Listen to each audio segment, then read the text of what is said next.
So these recordings are transferred from tape at very high quality, 24-bit, 96K, which is the optimum quality really for capturing the very best sound from the tape.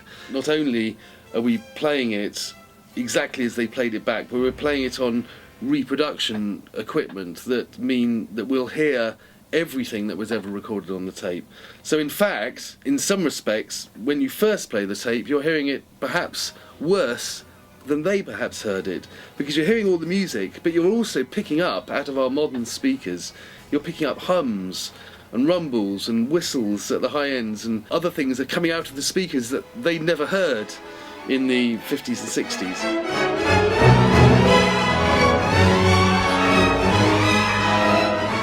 Working on the Mercury Living Presence recordings with a great engineer who's a son of one of the producers of the Mercury Living Presence recordings, Tom Fine, and we've had a link between Abbey Road and New York where I've been able to transfer the tapes and then send them fast over the internet for Tom to actually be able to have a listen, and we've both been kind of working together. We decided to go into the vaults and really pull out some gems that were never released for CDs.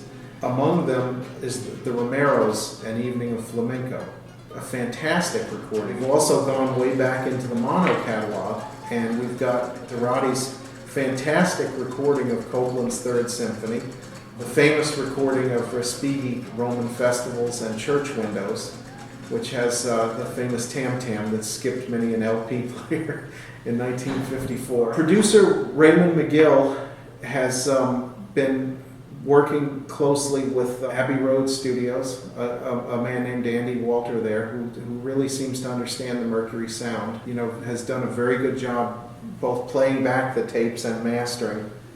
The sound of these recordings is quite astonishing, really quite astonishing for the years they were recorded in, and the technique they used was a very interesting and novel process of recording.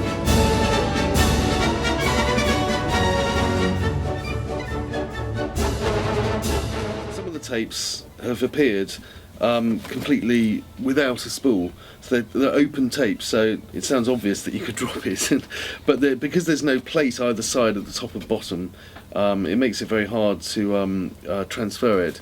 So the first job is actually to get the tape physically onto a safer mechanism to actually be able to play it. And it's fascinating. With these tapes you can open it up and there's bits of paper inside to very carefully handle that have lots of information about how the tape was cut when it was cut to LP, and how best to actually transfer the tape so that it's you can get the very best from the recording. And that really is the essence of being able to do this right. I don't know if they imagine that in years to come there'd be some chap sitting at Abbey Road and 50 years later trying to transfer the recordings, but I'm very grateful we've got this information so we can do the best possible job. It's not my job to reproduce this and make a new recording from it. I just want to faithfully produce on CD everything that's there recorded on the tape, and liken it actually to an oil painting. And you look at an oil painting, and it's when they restore all the original colours, you see the original colours as they were. They take away all the dust and all the grime from the painting, and they reveal the real colours. And that's what my aim is with transferring and restoring masters, is to try and get back to the best possible sound that you can possibly get from the tape. It's not to make any corrections or changes. The recording is a part of history, so it's a very careful balance between actually restoring it and presenting it in the best possible way, and respecting the wonderful artistry that's on the tape.